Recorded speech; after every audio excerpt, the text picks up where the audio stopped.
Hello my friends, आप सुन रहे हैं हमारी कहानी एक हसीना थी एक दीवाना था एपिसोड 16। तो चलिए कहानी को आगे बढ़ाते हैं। रायगढ़ अंगद और रू महल से निकलने ही वाले थे कि झील को ढूंढने के लिए रू अपना बैग चेक कर रही थी कि अंगद अपनी वॉच देखते हुए, रू जल्दी चलो। रू सर उठा के अंगद को देखती है जो काफ़ी डेस्परेट लग रहा था।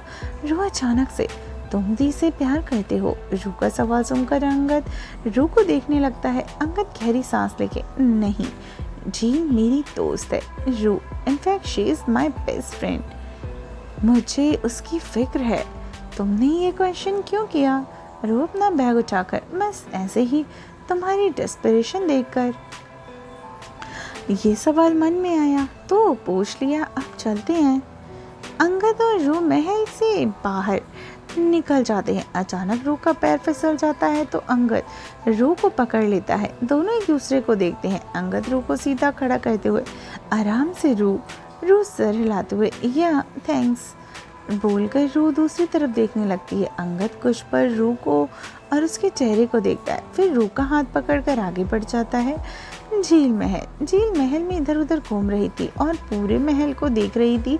झील एक जगह रुकती है और एक तरफ देखती है। वहाँ एक बड़ा सा मिरर लगा हुआ था। झील अपने अक्ष को देखने लगती है। तभी राजवीर झील के पीछे आकर, क्या देख रही हो जान? झील राजवीर को मिरर में देखती है और उसकी आंखें बड़ी हो जाती हैं। मिरर में राजवीर बिल्कुल अलग दिख रहा था। राजवीर की आंखें लाल, बड़े बड़े बाल, बड़े नाखून और एकदम अलग सी स्किन। ये देखकर झील अपनी आंखें बंद कर लेती है। आंखें बंद करते ही झील को अपनी आंखों के सामने आंख दिखने लगती है। झील लड़खड़ा जाती है। झील की पीठ राजवीर के सीने से लग जाती है। झील अपनी आंखें खोलकर मिरर की तरफ देखने लगती है। इस बार झील अपनी आंखें मिरर से नहीं हटाती। झील राजवीर को मिरर में देखते हुए, तुम ऐसे कैसे हो वीर? राजवीर मिरर में झील को देखते हुए, आई एम डीमन जान, और डीमंस ऐसे ही होते हैं। झील मुड़कर राजवीर को देखते हुए, पर अभी तो तुम ऐसे हो, मिरर में अलग क्यों? बोलते हुए झील कंफ्यूजन में राजवीर को देखने लगती है। राजवीर झील की कमर पर हाथ रखे, यही तो खेल है जान। शीशा उर्फ मिरर हमेशा असली चेहरा दिखाता है और वो मेरा असली चेहरा है। जो चेहरा तुम्हारे सामने, यह चेहरा कभी मेरा था, पर अब। इतना बोलकर राजवीर रुक जाता है। झील राजवीर की आंखों में देखते हुए, पर क्या वीर? राजवीर तिरछा मुस्कुराते हुए, पर मुझे तुम्हें बताना नहीं है जान। बोलकर राजवीर झील को छोड़ देता है और जाने लगता है। तभी झील राजवीर का हाथ पकड़ लेती है। राजवीर झील के हाथों को देखता जिससे उसने राजवीर का हाथ पकड़ा हुआ था। राजवीर झील के उसी हाथ को पकड़कर उसे खींचता है। झील राजवीर के सामने आ जाती है। झील राजवीर के सीने पर हाथ रखकर राजवीर को देखती है। राजवीर झील का हाथ पकड़कर झील की पीठ को लगा देता है। राजवीर झील के चेहरे पर झुककर, मेरा हाथ पकड़ रही हो जान, संभाल कर, कहीं जल ना जाओ। झील राजवीर की आंखों में देखते हुए, मैंने तुम्हारा हाथ ही क्या, मुझे जहाँ तक दिख रहा है कि मैंने तुम्हारी हर चीज़ को छुआ है। हो कि तुम जीवन, पर मुझे फ़र्क नहीं पड़ता इन चीज़ों से, और तुम हर बात ऐसे ही अधूरी नहीं छोड़ सकते। राजवीर झील के कान में, मैं बातें अधूरी छोड़ूं या पूरी करूं, वो मेरी मर्जी है जान। झील तपाक से, मेरे सामने तुम्हारी मर्जी नहीं चलेगी, तुम्हारी हर मर्जी के ऊपर मेरी मर्जी होगी।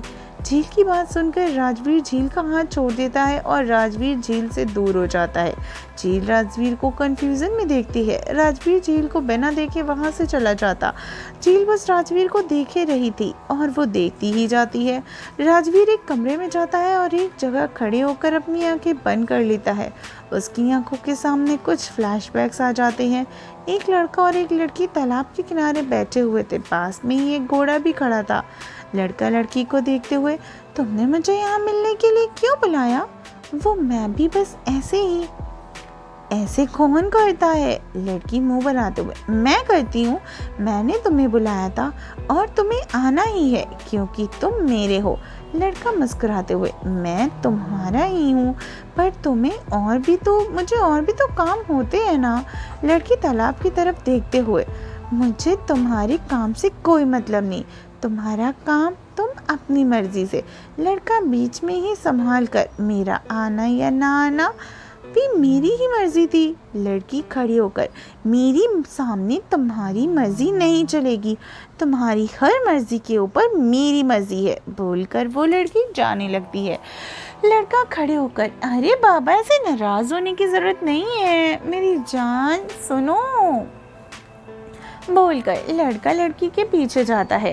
राजवीर अपनी आंखें खोलता है और उसकी आंखें सुर्ख लाल हो जाती हैं। राजवीर बेहद सर्द आवाज में, दर्द की फजा भी तुम थी और मरहम भी तुम बनी, सुकून भी तुम थी और धोखा भी तुम बनी, मेरी हंसी भी तुम थी, मेरी चीखों की वजह भी तुम बनी, मेरी मोहब्बत भी तुम थी, तो मेरी दीवानगी भी तुम बनी, अब मेरी दीवानगी का अंजाम भी तुम बनोगी और मेरी रूह की आज़ादी भी तुम ही बनोगी। बोलते हुए राजवीर के फेस पर एक इवल स्माइल आ जाती है। वहीं अंगद और रूह ऑलमोस्ट आधे से ज़्यादा रायगढ़ ढूंढ चुके थे, पर उन्हें झील का नामो निशान भी नहीं मिला था। रूह अंगद को देखते हुए, सुबह से ढूंढ रहे हैं दी को, पर कुछ पता ही नहीं चल रहा, पता नहीं कहाँ चली गई हैं वो, अब तो उनका फ़ोन भी ऑफ जा रहा है। बोलते हुए रूह को आंखें नम हो जाती हैं। अंगद रूह के कंधे पर हाथ रखे, डोंट वरी रूह, हम झील को ढूंढ लेंगे, चलो अभी, बोलकर अंगद रूह का हाथ पकड़कर आगे जाता है। चलते हुए अंगद और रूह झील महल के पास पहुंचते हैं। रूह झील महल की तरफ देखते हुए, आई थिंक हमें एक बार इस महल में देखना चाहिए। अंगद सर हिलाते हुए, ओके चलो, बोलकर अंगद गेट खोलता है। दोनों अंदर बढ़ जाते हैं।